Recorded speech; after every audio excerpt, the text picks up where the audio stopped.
Ryan. Oh, you're going to keep dancing? Is that your thing? Dancing. I feel like we're up a little too high. I might just bring us down just a touch.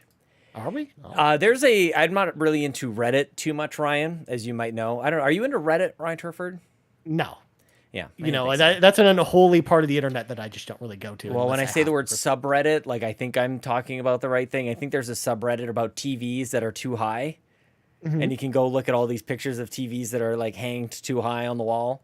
And it's kind of what I was thinking about when I saw us a little too high. I'm like, this is like people mounting their TVs. They're like, oh, I mounted my TV. How fancy, how new millennium. And it's like, it's 2 inches from the ceiling. Like it's much too high, Ryan. Of course. In fact, I don't know if you knew this, Sean, but in The Sims 4, you can actually put a wall-mounted TV on the wall. Mm-hmm. But if you put it too high, your sim complains and gets very upset really? With the TV. I didn't realize you could do this until I bought my penthouse apartment suite in that game, where it has like super high ceilings. And I didn't realize you could put like the TV up like pretty high up on the ceiling. So I'm like, oh, they could probably see it from there. It's like, no, it hurts their neck, man. It's like, what are you doing? I'm trying to watch TV and I can't do it. Man, Ryan, before we get started, I want to let you know how excited I am about something that is kind of not a big deal. But Chelsea found some nice sneakers at Costco for me yesterday. She doesn't often buy me clothing or really anything of the nature. Mm-hmm. I'm so stoked for these shoes. I'm so comfortable. I'm just like, I feel like I'm floating on air. I feel like I'm wearing nothing at all. Nothing at all. It's like you're wearing Airwalks because you're floating on air, just like Airwalk shoes. Stupid sexy Flanders. Oh my goodness gracious, Ryan. It's good. I was trying to get that image out of my mind, but then you, of course, just came back with it, John. You just circled around. Mm-hmm. Good one. What is it? What is it? This pre-show even? Who even knows anymore? Well, I'll tell you what else it is, Ryan. I went to the gym this morning, and they give you like these little wristbands so that you can have access to just kind of like go around. And during the end of I guess we're still in the pandemic, but for a while there, when I first started going, they would give you the wristband to kind of put on yourself, which I always thought was fine. But as a child, and things where I would normally go to the fair, you get these wristbands, they would put it on for you, but they would always miss, and it was kind of a whole thing.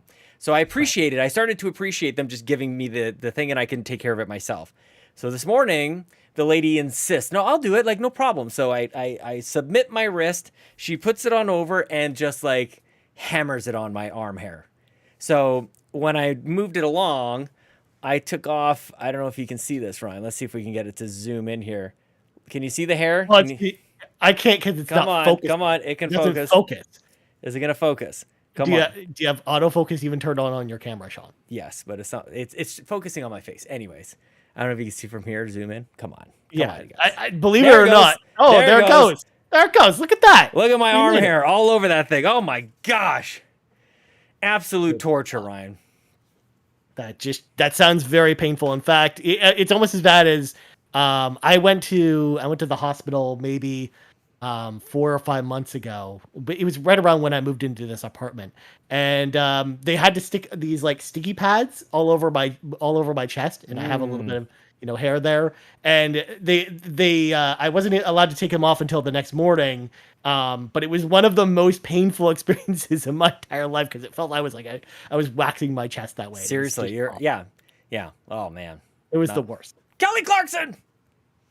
Hey everyone, it's me, Sean Capri. I'm glad you're here because you're listening to the most horse-powerful podcast on the internet. It's the Xbox Drive. I'm here on a Skype call with my friend Ryan Turford, the weatherman on the moose. And on our journey today, why is Cult of the Lamb the greatest game that's ever been made? I will tell you why right here on the Xbox Drive, so jump on in, ball. No power greater than X.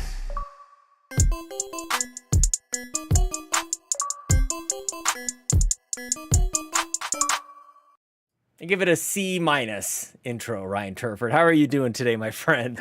I'm doing okay. I'm starting to think I'm on the Nintendo Drive today, but I didn't say Nintendo. Did I say Nintendo? No, you came deadly close to not only calling this the most wholesome podcast on the internet, which is the the Nintendo Drive, but then you almost played the Nintendo Drive intro. So I did. I feel like I've stepped in here, just like Kato claimed yesterday on the Nintendo Drive that you almost called her me. So I don't think I almost called her Ryan. I don't think so. I don't think so either. No. I didn't even notice that. Like I even went back and listened to it because I edited the show. It wasn't there. I can and I'm admit like, when I'm no, wrong. it's not there. Mm-hmm. Yeah. Yeah, I know when I'm messing up. Like just now. Just now. Yeah. Exactly. But you should have actually called me by my real name, Sean, which of course, Ronald. keys into this week's episode of We the GamerCast. Because of course my name is Ronald Turford. That's right. Because I encourage you, Can I Sean, start over again? Of course. No, I won't.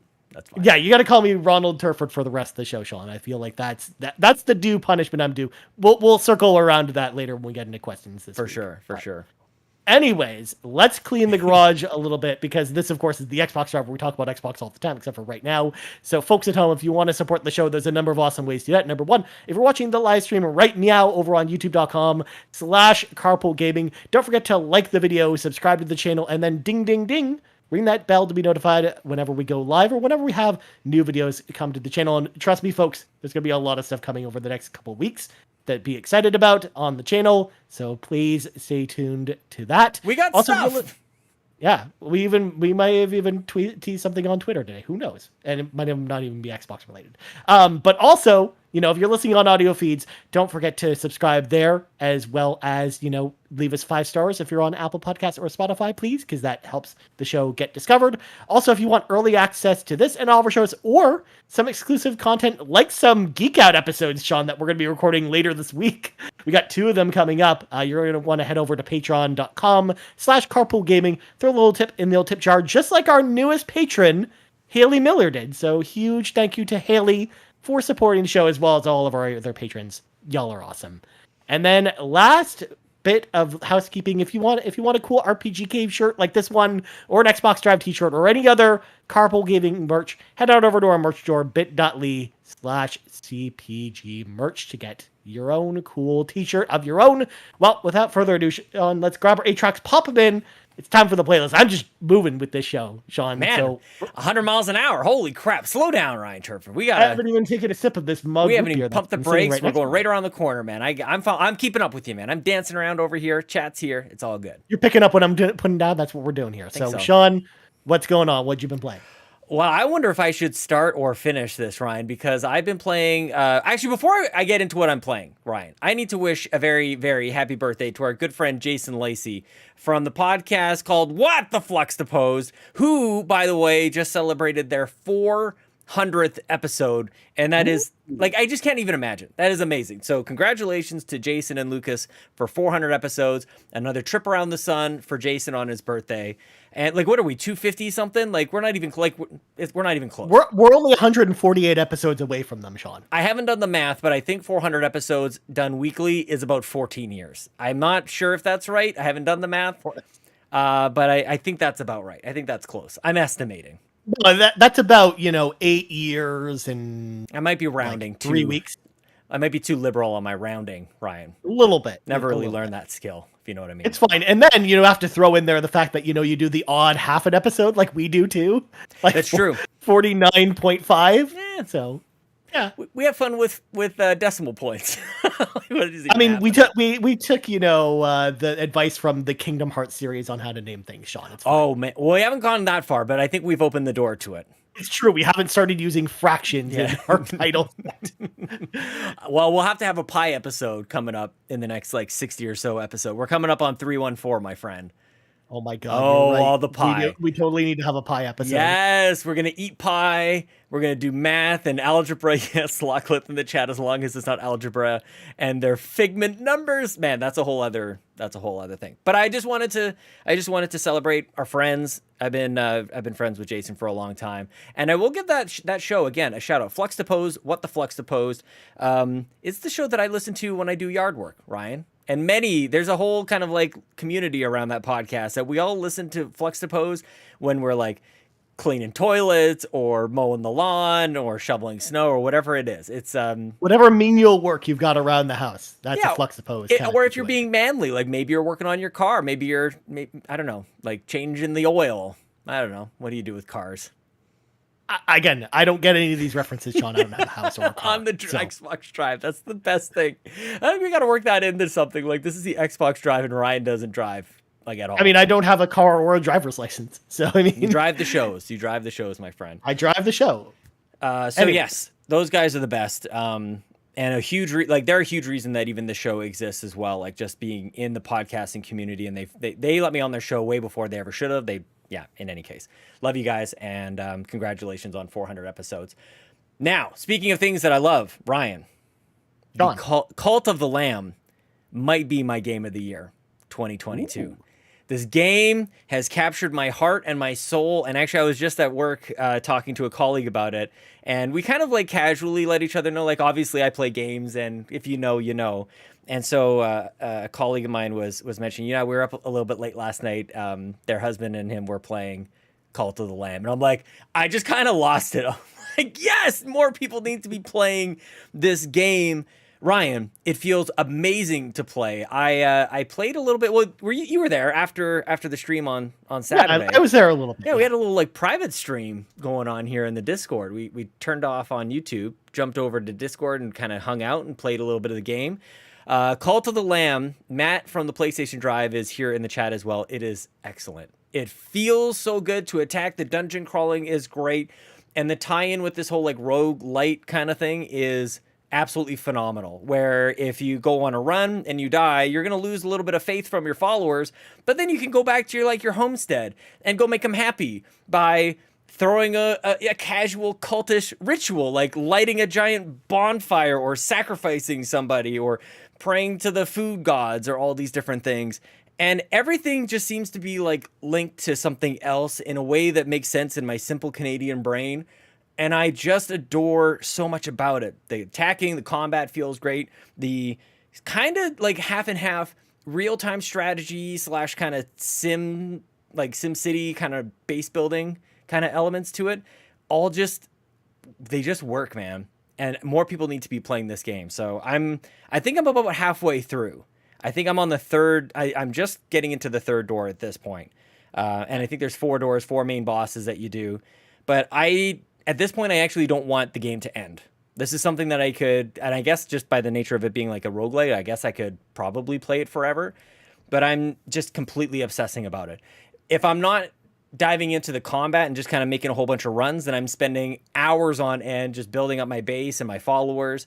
I'm getting lots of different tips and tricks from anybody who I'm talking to this game about. Like my colleague again this morning was like, they color code or put followers as a different animal type, which you can do when they arrive at your camp. You can choose what they look like or how you name them and all of these things. And they went, if this follower has like great stats or traits, then you make them like gold and this angel kind of type.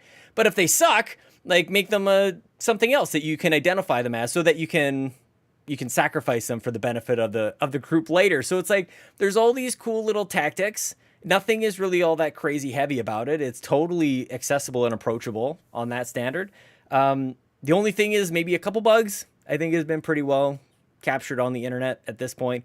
One of the more frustrating one was you basically go through the levels with a melee attack, and then you kind of got a special ability as well that you recharge by collecting kind of floating little red bits called fervor, I think.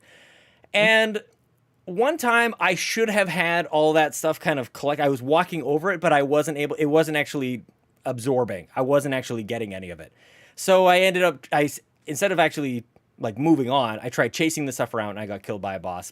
So I felt like that was the only time the game killed me, and it was unfair instead of like me just kind of making a mistake. But goodness gracious, Ryan Turford, I'm like running out of breath talking about Cult of the Lamb. It sounds like you're very obsessed with this game, and you're totally in it. I'd love to hear. I'd love to hear the excitement from this game. I mean, the only reason I haven't really jumped in yet is, this just doesn't sound like my type of game at all. If I'm perfectly honest, I already can tell just by looking at the gameplay, hearing you and Donnie talking about it, watching you play it. Like I can definitely tell like this is not a Ryan Turford game at all. What do you mean? Like, okay, like let's do the flip side of this. What are you talking about? So between the roguelite elements to the management stuff, like none of that sounds very appealing to me. Okay, personally. So what about the rogue? Let me talk about this, because I kind of like, it's good that you say this, and I'm being hyperbolic in my reaction, because I feel like normally I'm like you as well, in that like I hear roguelike, whatever the heck, and I go like, no, thank you. I think the thing that typically scares people off is that when you die, it seems like or even when you live, like there's no real progress. And there couldn't be anything further from the truth on this one. That's why it's like super, like capital L light. Like you'll go for a run and you'll die, and like it doesn't. How do I say? Like you still bring stuff back. You still bring materials back. You won't bring back as much, but you still bring stuff back to enhance your homestead, your cult headquarters or whatever. And there's still progress to be made. I never feel like anything is wasted, actually. The only thing that happens like is really if you die, then your followers lose faith in you, and you've got some work to do on that front. Like you've got like some downsides, but for the most part, it's nothing backbreaking or anything like that. And I can get behind that. Like I definitely feel same way. I'm just sorry. I'm just chuckling because you're just sitting in the corner like I did something wrong. I'm pounding at your take on this, right? No, it's just it's not even so much that as much as it's more the management stuff that's more of a turnoff for me. Whereas I'm just not into that type of thing. At the same time, before the end of the year, I do want to at least give it a try. For Game of the Year considerations, for us having talks for content reasons. So I definitely want to try it at some point. But that's just why I'm not rushing out to play it right now while everyone else is playing it. And also, too, I've got a busy, week and a half ahead of me, as you know already from our review spreadsheet, because I've got 3 games I want to tackle for reviews. And, starting Cult of the Lamb now, especially if I get into it, it's definitely not a good idea, I think. Yeah, so. It's something that like when you approach it seems like, oh, this will be a couple hours and maybe I'll be done with it, but it's definitely like it's a game, like it's a full on game. I should say, and maybe I should have started with this as well. I did get a code from our friends at Xbox Canada, as we do with many indie games as well. So I guess take it with a grain of salt, but I think what I'm saying is very much in line with a lot of people who are playing it, who are also in love with it. But yeah, like you can, dude, like I would love to see you actually like turn on this a little. I'd love to get you access. I'd love to buy it for you, to be honest with you, just to like, if I knew you had time to play, and I know, because I know I don't want to tackle on the stress of having too many things to take on all. I've already got to play 10 hours of Farming Simulator, Sean. I don't know if I need to. Man, this game derailed Xenoblade for me, and I love Xenoblade. Like this is everything. Everybody should play this. Even if this is the game, if you don't like, or if you think that you don't like roguelites, this is the one. I'm telling you, like the art style is phenomenal. The music is wonderful. Every system links into the other system. It's totally wild and crazy and irreverent. Like you feed your followers to keep them, not hungry. But the food has different perks to them. They'll pray to you better, or sometimes they'll get sick, or sometimes they'll get more loyalty. Sometimes they'll just poop right on the ground instantly. It's crazy. But sometimes you use the poop as fertilizer so you can grow your crops. It's like all the things that you expect from kind of a farming simulator thing, but it's wild and crazy and turned on its head. And oh my gosh, Ryan, I'm getting dizzy from this game. Nice. Well, again, I'm open to be changed. My mind being changed on this one, Sean, at some point. But yeah, now is probably not the time for it, because I know, again, I've got a lot of stuff next week that I'll talk about next week, especially like next week's show. I'm probably going to be talking about Saints Row, which I'm excited to play next week. No, put it aside. As well as some other stuff. You've played Saints Row before. I will be the one carpool gaming person who plays Saints Row, Sean. Not necessary. For the sake of content, Sean, I will be that person. Actually, that's actually a game I'm actually really excited about, because the more I've seen preview coverage on it, the more I've kind of come around on that game, especially because I like the Saints Row games, especially Saints Row the Third. So I'm actually pretty pumped for that game. But Sean, as for me, I'll keep this kind of short because it's all the same games I played last week. I'm still playing those games this week. So obviously, 2 Point Campus, I went back to it this week, but I definitely fell off 2 Point Campus pretty hard this week, because I tried the next campus, which is like a culinary school that you start to build in like the middle of what looks to be like a London style city, and it's interesting, but it's like it just felt like more of the same, and it just wasn't really holding my attention anymore. You know what you needed, Ryan, to kind of chop up the sim part of 2 Point Campus? Don't say Call to the Lamb, Sean. You need a little like take a break from watching over all your people and go like chop up some monsters a little bit, and then come back and take care of your little spot.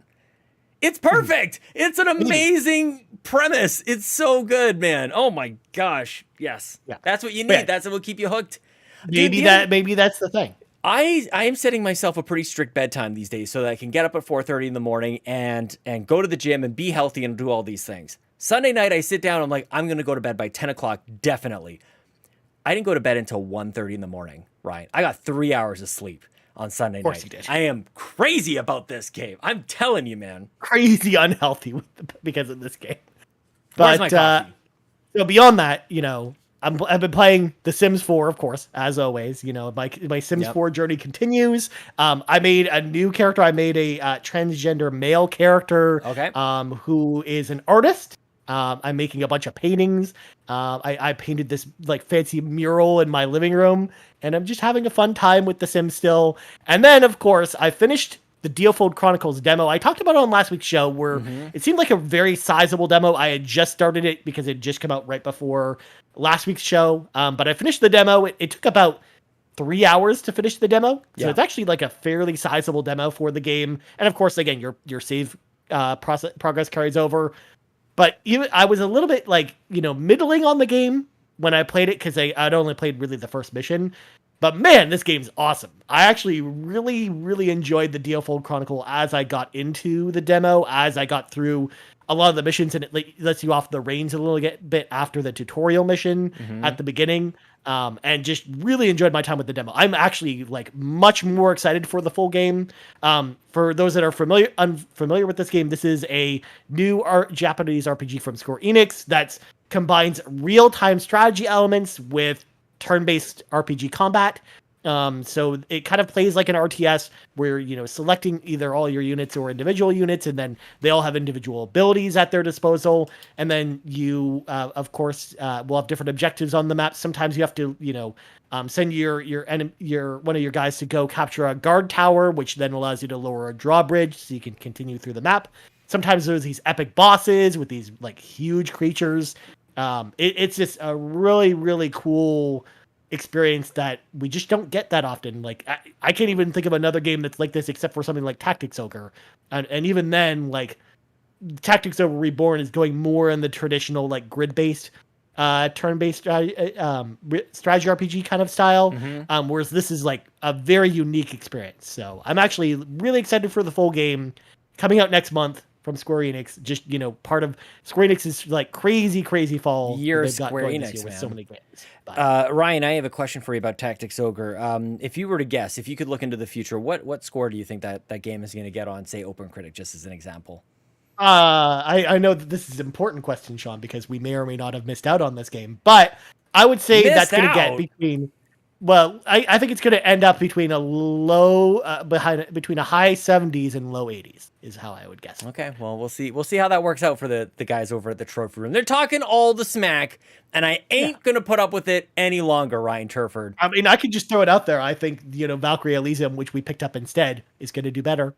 Just saying. I think you're right. And the best thing is, Mr. Bad, by the way, if anybody who has no idea what I'm talking about, we are the Xbox Drive. We are going head to head with the ponies over at the PlayStation Drive. That might be derogatory. Maybe I take back the ponies. You mean the Trophy Room, not the PlayStation Drive, our own podcast? What am I even saying? Why am I not sleeping more? The Trophy Room, Mr. Badbit, Mr. K-Step, Kyle Stevenson, they are going head-to-head with us on this Fantasy Critic thing, and they're talking all the smack. They think they've got this thing in the bag, and you know what? They don't. They counterpicked Kirby and got hit with minus 15 points. It just goes to show they have no idea what they're doing. They picked Shredders, got a -1. They obviously have no clue what they're doing. So, with all that said, we've got Ryan Turford at the helm here, helping us out. The only thing they could have done worse, Sean, is they could have picked an expansion pack for a game that never got reviewed, and then you're just stuck with it. Why? You're on my team. You're on my side. You're on my. I'm just kidding. I had to say it. I'm sorry, but to be fair, we got a lot of bangers left to go, Sean. So yes, we do. Yes, we do. So take that. But anyways, Sean, I'm slamming the brakes on this conversation because there's a lot of breaking news. So we should just get it. Believe it or not, actually a pretty busy news week this week in the world of Xbox. I believe it. Starting with the following games are coming to Xbox Game Pass. We got our Game Pass drop for the rest of the month of August. We got Coffee Talk out today, which is a game I know a lot of people actually really like. So yeah, I played it on Switch. It's really good. Really, it's like a visual novel kind of experience. Yeah. Yep, very cool, very memorable. Yeah, emotional. a lot of day and date games this month. So we got Midnight Fight Express on August 23rd. That's a day and date game. We saw that during the Xbox E3 showcase this year. We got Exapunks coming to PC on August 25th. Opus Echo of Star Song Full Bloom Edition also coming on the 25th. And then on August 30th, get ready for a lot of games. Commandos 3 HD Remastered, Immortality, Immortals Phoenix Rising, and Tinykin. All coming on August 30th. And all those games on August 30th, except for Immortals Phoenix Rising, are all day and date releases as well on Game Pass as well. So Immortals Phoenix Rising is excellent. Ryan, I need Xbox. Hi. That's an old Dave thing. Hi, Xbox. Here's what I need you to do from now on, because apparently the days of blockbuster crazy gets like MLB The Show and Outriders and all these things coming day and date, like coming to Xbox, those days are apparently behind us, and maybe there's something still to come. But in the meantime, maybe we consider a different approach to talking about these games coming to Game Pass. This JPEG with the box art, it's not good enough. I'm just going to go ahead and say it, because what's happening is games that are probably pretty good are not given any attention, because all we can see is the name of the game. Like, you just read them off. I'm like, what are even those words that you're saying? But they used to do this video kind of splash 45 seconds or so with even games with gold. This is what's coming. Show me the games, Ryan. I want to just, like on the little Twitter thing, just show me a little 45 second, 190, maybe 90 seconds or so. This is what I want. So Xbox, please, more than just, I know that's asking a lot, but like, come on, you know? Yeah. Especially like, I know like they usually cover it in This Week is on Xbox with Major Nelson, but beyond that, like where else do they talk about a lot of these games? Like, we don't even get like a Game Pass video anymore. It's a disservice to the Game Pass is the thing. They gotta do better than a JPEG. I'm sorry. That's what I got to say about that.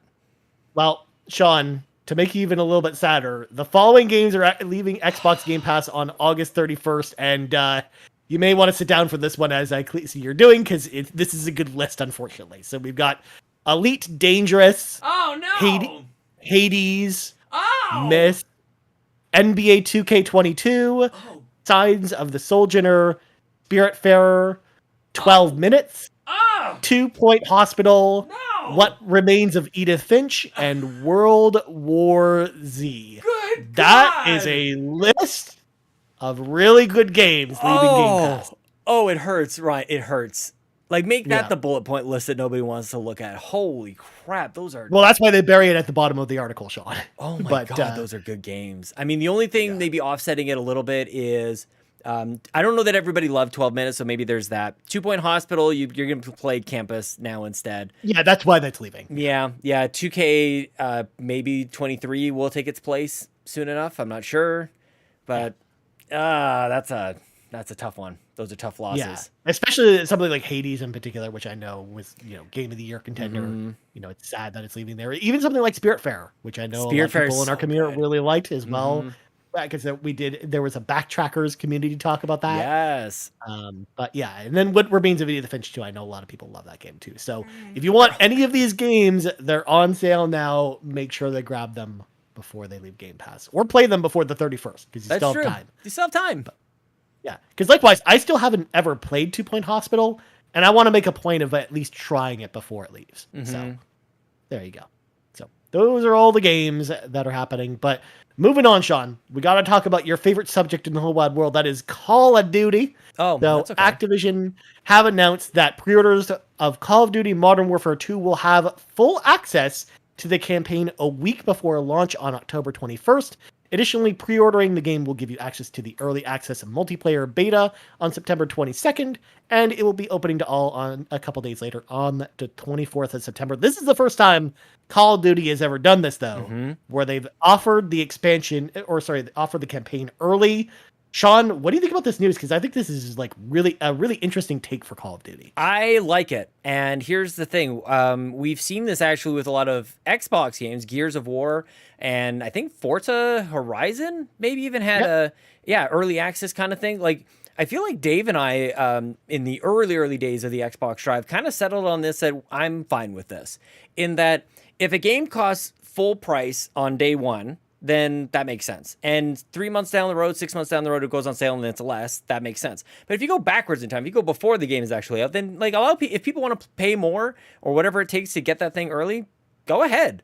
That sounds totally fine with me. I don't feel like that's a slight against me personally, but that just might be me. I don't tend to get too bent out of shape over these types of things. So it just, to me, the takeaway for me that is here is, sounds like the campaign is ready ahead of time, maybe for the first time ever. So why not build in a little value to the hardcore fans out there who want to get after it? Of course, there's spoilers, but I'm not too worried about spoilers with a Call of Duty type of game.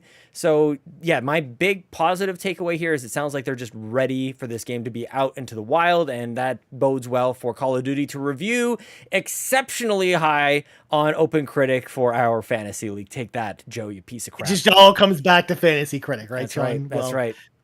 Actually, believe it or not, I usually don't like this type of move that often where they offer the game early if you're paying, more for it, especially because a lot of times this is tied into some kind of collector's edition for the game.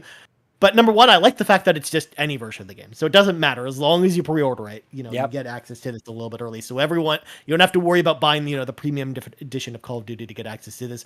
But number two, I think it works well for a game like Call of Duty because of the way that people approach Call of Duty, where a lot of times you don't have the campaign and the multiplayer competing with each other on the same day. Good point. For attention, you can jump into the campaign, play it a week early, and then you're ready for multiplayer and can devote all your time to multiplayer when the game officially launches on the 28th. So I think I might do this. I think I might do this, Ron. Like, you're right. It doesn't cost. What am I even saying? This doesn't cost anything extra.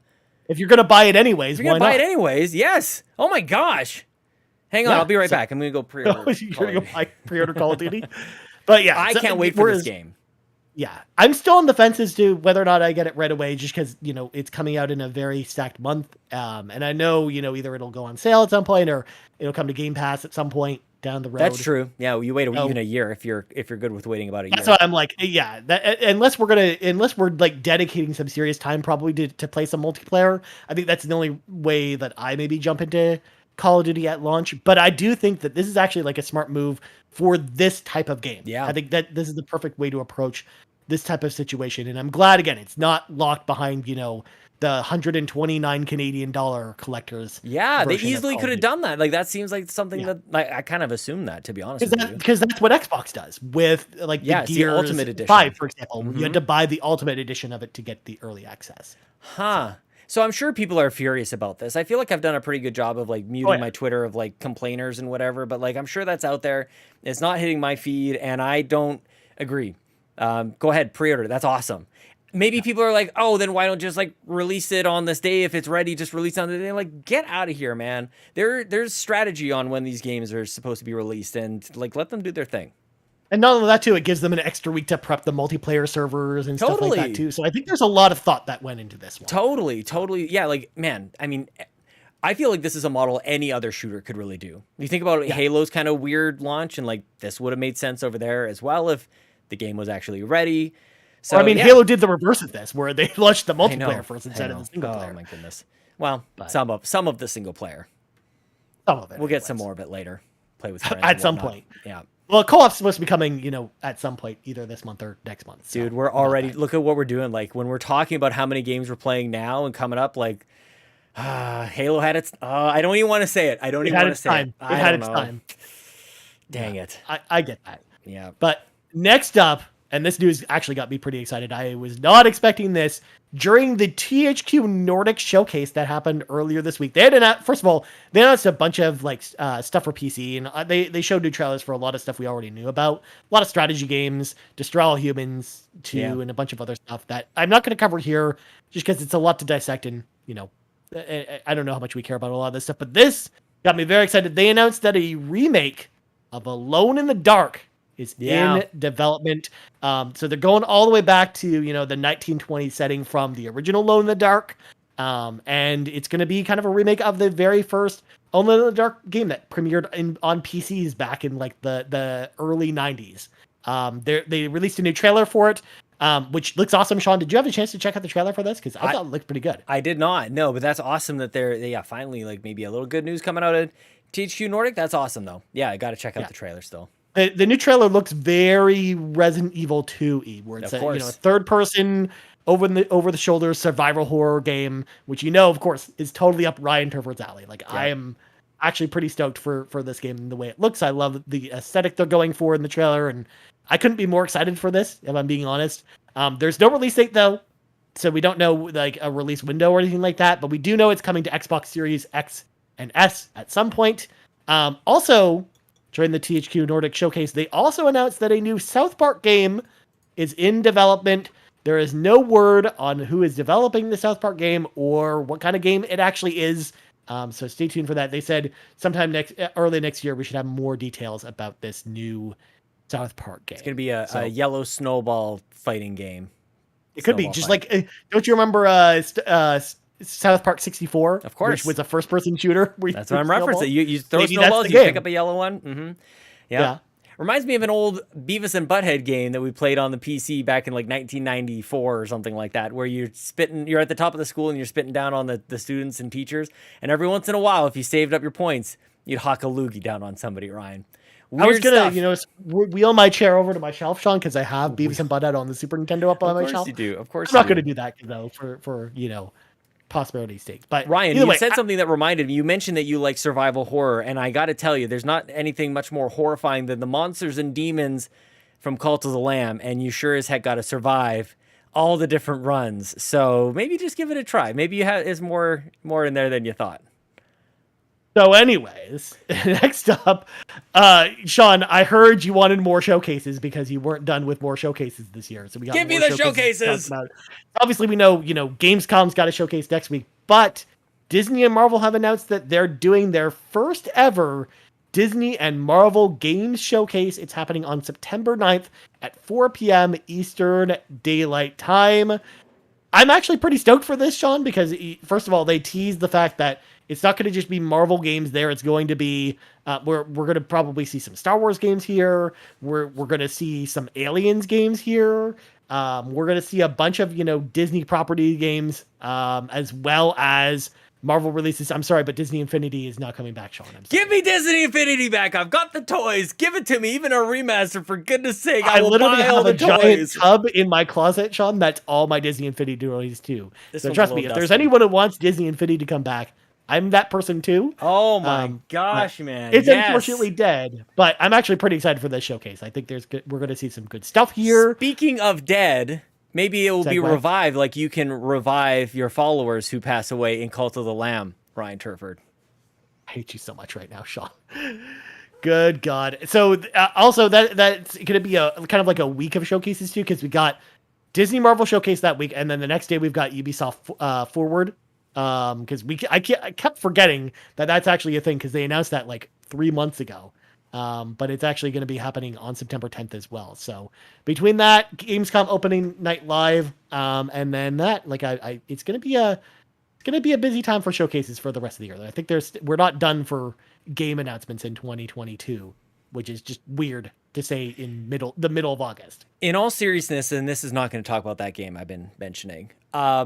I'm so excited to see Disney do this. I'm not going to lie. Like, I feel like they've taken such a weird stance with games over the last couple of years. I think the solo deal with EA was strange and it didn't serve them well. They were trying to get out of Disney Infinity, I think, was a big reason why they did what they ended up doing. But to have them back at the forefront and creating a showcase surrounding games, which is one of the biggest money-making, revenue-generating things on the planet, like, I'm stoked about this. Put the Disney might behind video games and let's go. That's awesome. Yeah. Like, show if it's going to take Disney to show us what it's going to take and what's possible in a showcase, I am here for it. So just on a high level, I'm excited to see Marvel and Disney step up in this kind of way. Yeah. And they also announced too, I didn't mention in the show notes, but the new game from Sundance and Amy Hennig is going to be there, the new Marvel game that she's working on too, the Marvel Ensemble game. So we'll actually get to see what that's going to even look like and what kind of game that is. So maybe Deadpool. There's going to be some really good stuff at that showcase. So please be excited for that. Or Black Cat. No, what the heck is his name? Black Panther. Black Panther. Yeah. He's a type of cat. Yeah. There's all these rumors of these games. Technically a superhero too, Yes. Just a different character. Yes. Just Felicia Harding instead of, very, very, Yeah. Next up, WB Games have announced that Hogwarts Legacy has officially been delayed until February 10th, 2023. We totally called this one, Sean, because we literally talked about it on last week's podcast because we had a question about it, and then it was literally delayed like the next day. So look at us. It's like we know what we're talking about. It's like we're not just guessing over here. Also, first half of 2023 is looking pretty stacked already because we got Forspoken and Dead Space in January. And then Hogwarts Legacy, and then there's another game too that also got an announcement for February. And then in March we got Resident Evil 4 remake, and then in that period we've also got Forza because that's supposed to come out before March. And oh my gosh, Forza! Yes, lots of games still look forward to. So probably some free DLC coming up for Cult of the Lamb as well.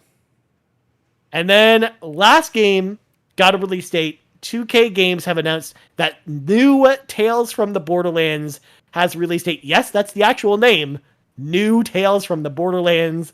It will be coming on October 21st, the same day you can play Call of Duty's campaign. So there you go. Sean, did you ever play Tales from Borderlands? I don't think we've ever talked about it before. I never did. I was about to play for Extra Life one year, actually, and somebody said, have you played Borderlands 2 yet? And at the time, I hadn't. So like, oh, you can't play this without playing Borderlands 2. So I actually shut it off. And I ended up playing Borderlands 2. I'm like, I don't know. Like, I don't know if that would have ruined it or made it better or whatever. Like, I guess Handsome Jack maybe had something to do with it. Oh, yeah, Handsome Jack's in Tales from the Borderlands. It kind of ties into Borderlands 2's story a little bit. But I don't personally think, because at the time, I hadn't finished Borderlands 2 either, and I still had a great time with Tales from the Borderlands. I think it's a really funny and entertaining game, and I can't wait to see what they do with the sequel. I know, obviously, it's not the same Telltale team that put together the first one, or even the same writers, but I'm excited to see what they do with this world, because they nailed it the first time, and I think with, the humor that's in Borderlands, especially after, the high of after playing, something like Tiny Tina, which I really enjoyed, like, I'm excited to see what they do with this world. That's so actually, you know what? Oddly enough, I'd rather see Tiny Tina done in this style. Yeah, I think that'd be really interesting. But yeah, so looking forward to that later this year on October 21st. Maybe a fantasy critic game at some point. I know it's in the Carpool Gaming League, but so let's let some of our friends in the car with us, Sean. It is time for the carpool.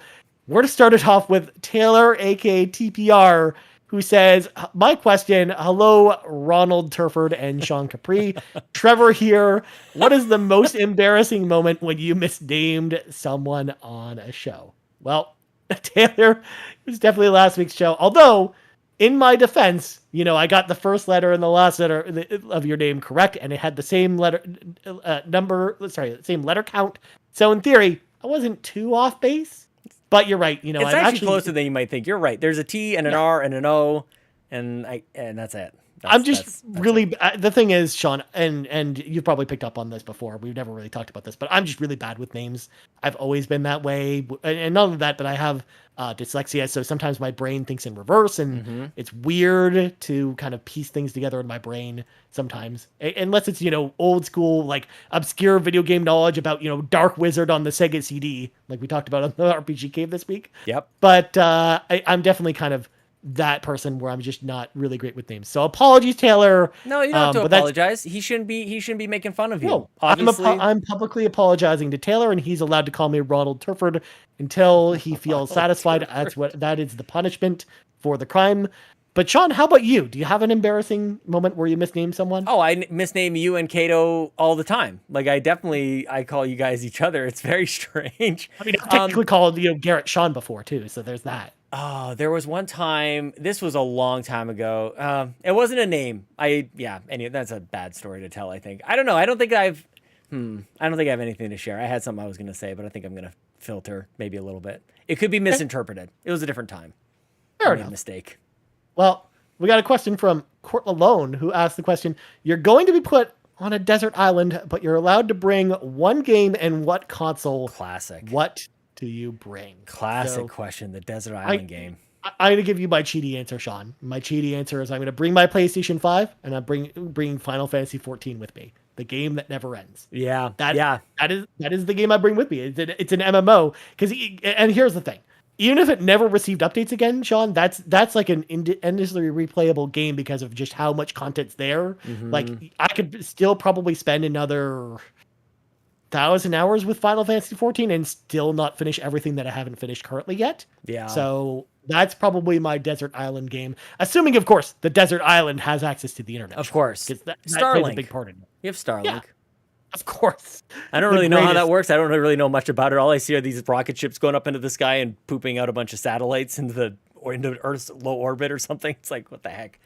I'm sure it works great, but otherwise, besides that, I kind of really like, bring the idea of just bringing an NES with an Everdrive with all my games on it too. Nice, but yeah. That's not really one game, so that's a little cheating too. But Sean, how about you? What's your answer to this one? I think my answer is probably StarCraft, like StarCraft Brood War, and the reason is it's similar to you. Like you can play it forever, whether you're just playing against computer or assuming that I've got internet access, I could play on the internet. But it's one thing that like I adore that game and really that genre just in general. But I'm not the best at it. I'm barely even like medium. I know how to do things basically is my skill level there. But if I had it on a desert island, I could get good, or at least I could think I could get good at it. So yeah, that's kind of StarCraft is the answer. But then it kind of goes against the spirit of the question because, you picked a PC game, which technically would mean you'd also have all the applications of your PC with you because you'd have your PC with you.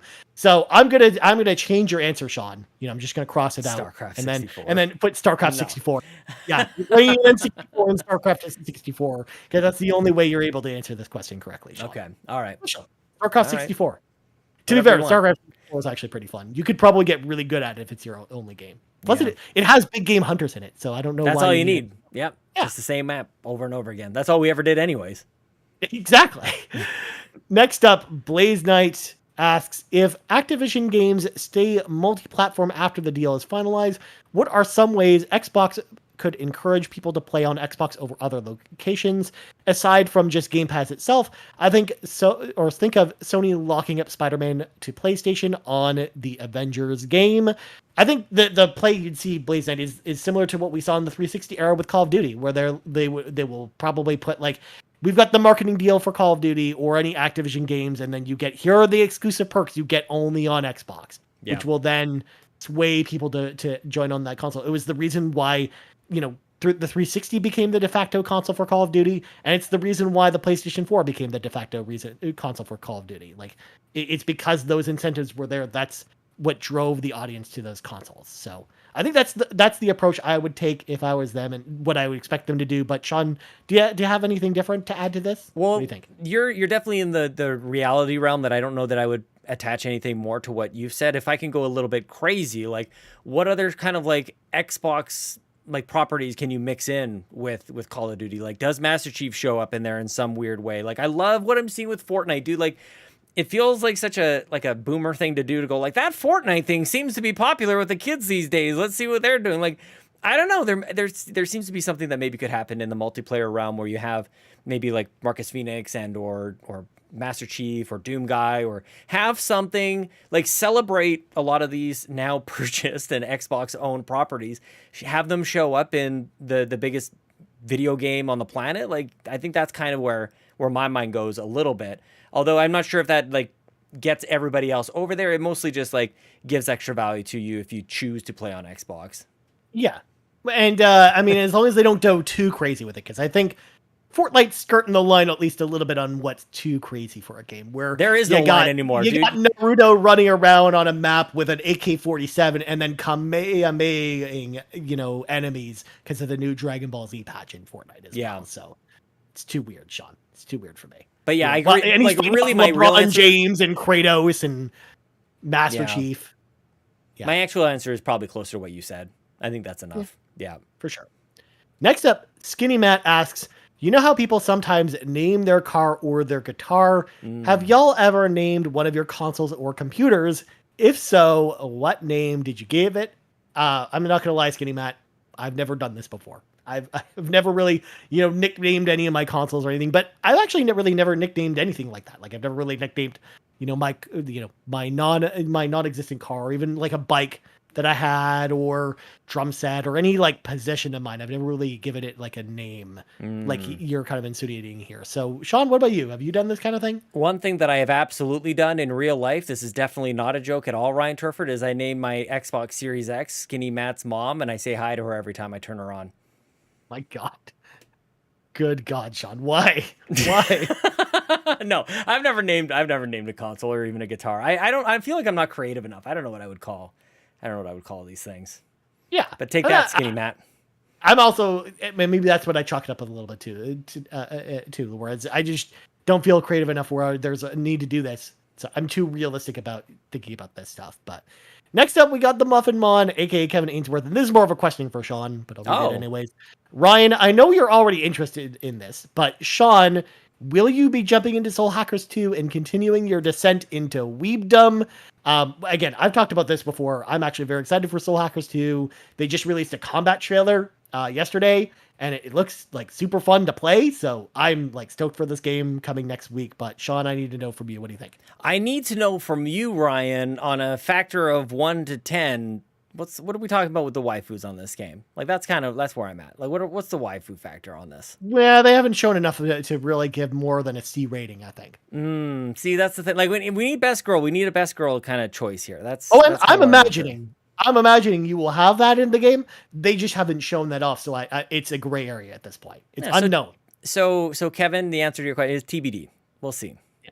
We'll find out. Yeah. Again, I'll tell you all about it probably 2 shows from now, because that'll be when it'll be out. You did a good job. I don't even remember what show we were doing. Maybe it was this one, but your description of it being, I think this was this game, kind of like Tokyo Mirage Sessions. Yeah, that's this one. It's kind of a mix between Persona and Tokyo Mirage Sessions in all the best ways. So I'm actually not quite as disinterested as maybe it seems, because I love Tokyo Mirage Sessions. I love Persona 4 Golden, and can't wait for Persona 5 to come on to Game Pass. Like I'm in it for these. Like Soul Hackers is a weird name. I gotta say that. Soul Hackers does not kind of suggest what this is at all. Although, what is a Tokyo Mirage Session?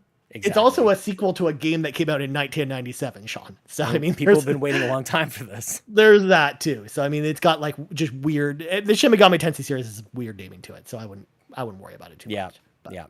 And then our next two from Twitter are not actually questions, but they wanted us to read them anyways. Todd Talkstra says, JRPGs are overrated. Give me a steaming bowl of roguelites and I get all hot and bothered. And then Donnie at Eat the Hype says, Call the Lamb is the greatest game ever. Way better than any RPG I could ever think of, especially Final Fantasy or Xenoblade. Even though I love the fact that you told people to do the Ron Burgundy challenge, Sean, where I would just read these off. When obviously Donnie doesn't realize that I just don't really love Xenoblade anyways. So it's just one of those things where I'm not super into it anyway. So it's not even a big deal.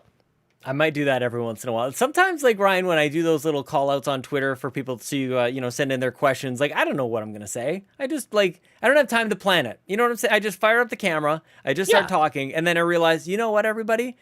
Just type whatever you want Ryan to say and he'll say it. Just like Ron I think Burgundy. what you need to do if you're going to do something like that, though, you need to find a way to make it a little more sneaky for me to not notice that you're actually doing this, Sean, because I'm just, I'm on top of it. I know too much at this point. Got too much power. Good to know. Okay. But anyways, Sean, we got to get going. But before we go, Sean, plugs go. You can follow me on Twitter at Sean Capri, Sean like Connery, Capri like the pants. And I've realized that Ryan isn't really on Twitter too much these days. So you can follow me there for secret hints as to how we're going to indicate today is the day where you send in your questions, but it's actually secretly disguised as tricky things that you want Ryan Turford to say verbatim, like Ron Burgundy. I would love if you guys subscribe right here at youtube.com/carpoolgaming, buy our merch, play with us, Mario Kart. We're going to still play some Mario Kart Saturday nights, youtube.com/carpoolgaming. Join us in the Discord. We have a great time. And I think that's it for me. Happy birthday, Jason. By the way, I was using tilt controls there, Sean, while you're talking about Mario Nice. Kart. Just as for me, you can find me on Twitter at Ryan Turford if you want to. You can also find us on Twitter at Carpool Gaming, on YouTube at youtube.com/Carpool Gaming, on podcast services around the globe. So for Sean Capri, I'm Ryan Turford. This has been episode 253 of the Xbox Drive, and we out. Only 101 Dalmatians episodes until the episode of pie where Ryan Turford is going to eat every single pie that I send to his house, and I'm absolutely going to do that. It'll be cherry pie, pumpkin pie, apple pie, all the pies. I'll see you guys later. Okay, bye-bye. No power greater than X.